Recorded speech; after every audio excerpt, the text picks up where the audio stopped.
Bonjour monsieur le recteur, Bonjour. nous sommes des élèves du lycée Mène de Biran à Bergerac et nous aimerions vous poser quelques questions, Oui, si volontiers. vous voulez bien. Pouvez-vous brièvement nous présenter les assises, s'il vous plaît? Alors, ces assises ont vocation à rassembler tous les représentants de toutes les académies de France qui ont participé au cours des dernières années à l'organisation de manifestations dans le cadre du centenaire de la Première Guerre mondiale de 1914-1918. Dans toutes les académies, autour des inspecteurs pédagogiques d'histoire-géographie, des référents mémoire et citoyenneté, de tous les professeurs dans nos écoles, nos collèges, nos lycées. Nous avons travaillé avec les élèves sur le premier conflit mondial, afin naturellement d'en rappeler les grands moments historiques, mais aussi les conséquences très profondes sur notre pays, conséquences qui ont été vécues. Je l'ai rappelé tout à l'heure dans mon intervention, dans tous nos villages, tous nos villes, et que rappellent encore aujourd'hui nos monuments aux morts. Merci. Qu'est-ce que représente cet événement pour Bordeaux et qu'espérez-vous des assises? Alors pour Bordeaux, c'est un moment très important.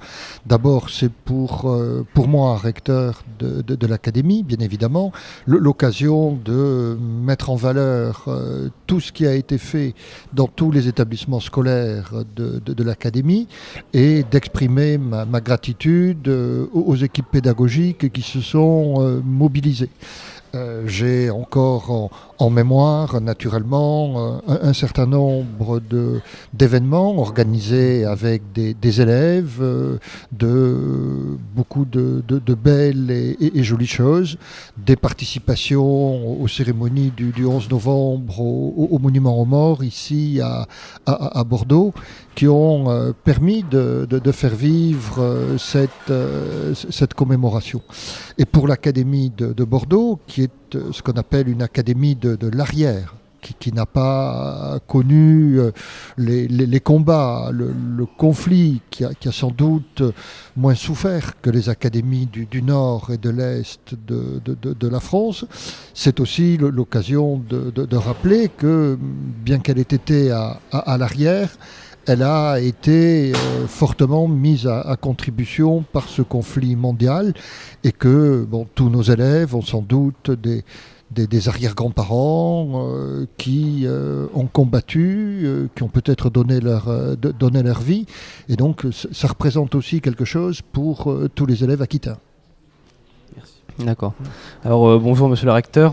Vous savez certainement que les lycéens ont réagi sur les réformes du bac. Qu'apportent les réformes du bac, qu'apportent de plus les réformes du bac?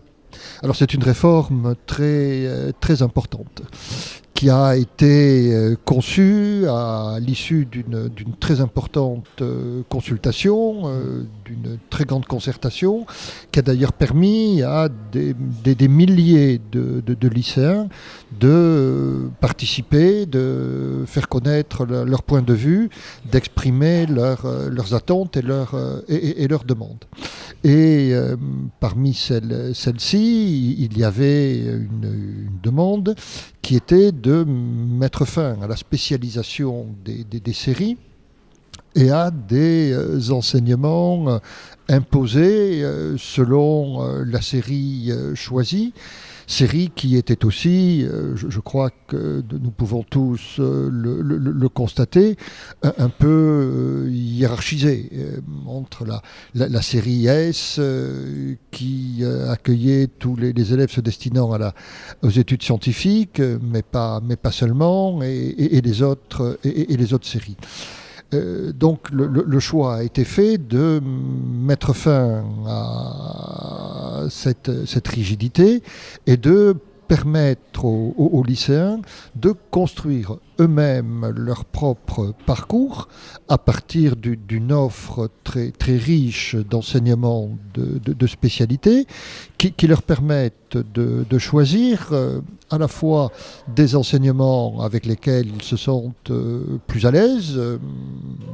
On sait que, selon les élèves, ils peuvent avoir un peu plus de facilité pour les matières scientifiques ou pour les sciences humaines ou pour les sciences sociales ou pour les enseignements artistiques. Faire ce choix. Et puis aussi faire leur choix à partir de leur projet d'orientation et de poursuite d'études supérieures.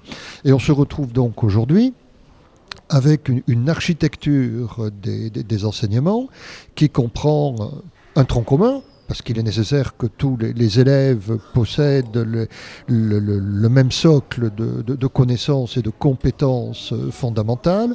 Et puis, à côté de ce tronc commun, une douzaine d'enseignements de spécialités entre lesquels les élèves auront à choisir. Quand je regarde d'ailleurs ce qui a été fait dans nos lycées, il y a plus souvent au minimum 7 enseignements de spécialité, ce qui veut dire que les élèves vont avoir un véritable choix dans la construction de leur parcours. Et bien évidemment, il faut les inviter à construire un parcours qui réponde à leurs intérêts, à leur centre d'intérêt, à leur projet d'orientation et qui soit co-construit avec leurs professeurs, de telle manière que ces choix soient bien évidemment pertinents. Mais n'est-ce pas trop tôt de choisir ces spécialités entre 15 et 16 ans, car beaucoup sont indécis et anxieux de choisir tôt ces spécialités pour leur avenir? Non, ça n'est pas trop tôt, il y a une très grande diversité. Donc on peut faire des choix très, très différents. Et puis surtout, ces choix ne sont pas irrémédiables. Ils pourront être complétés au niveau de la classe de première. Et ces choix permettront aussi des décisions de poursuite d'études dans l'enseignement supérieur. Vous savez que c'est également un des objectifs de la réforme, que de mettre en adéquation la formation au lycée avec la poursuite d'études post-baccalauréat. Aujourd'hui, nos élèves connaissent une belle réussite au baccalauréat. Et ils sont, pour certains d'entre eux, confrontés à de grandes difficultés dans l'enseignement supérieur qui illustrent des taux d'échec très importants en premier cycle. Et la réforme du lycée a aussi pour objectif de mettre fin à cette situation, de créer davantage de continuité entre le lycée et l'enseignement supérieur en permettant aux élèves d'acquérir toutes les connaissances et les compétences qui leur seront utiles après le baccalauréat. D'accord. Et pour finir, est-ce que les réactions négatives des lycéens ont influencé au choix dans la mise en place de la réforme du nouveau bac ? Alors, moi je n'ai pas noté de réaction négative des lycéens. Bon, dans l'académie de Bordeaux, nous avons mis en œuvre une très étroite concertation avec toutes les équipes des lycées. Bon, les proviseurs, les équipes de direction, les équipes pédagogiques. J'ai moi-même rencontré de très nombreux lycéens. Et aujourd'hui, vous êtes tous dans vos établissements amenés à exprimer vos vœux pour les enseignements de spécialité. Nous venons d'avoir là la période des conseils de classe du second trimestre, donc les élèves de seconde doivent exprimer 4 vœux pour leurs enseignements de spécialité. Au moment du conseil de classe du troisième trimestre, ils en choisiront 3.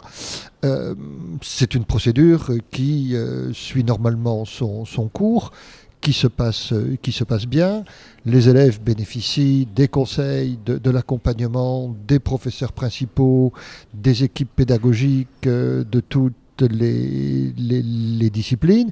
Et donc, c'est un processus qui suit son cours tout à fait normalement. Nous allons naturellement continuer à accompagner tous les lycéens dans leurs projets. D'accord. Bien, merci pour ce moment et merci de nous avoir accordé de votre temps. Merci à vous et bon colloque du centenaire. Merci d'y apporter votre concours. Merci.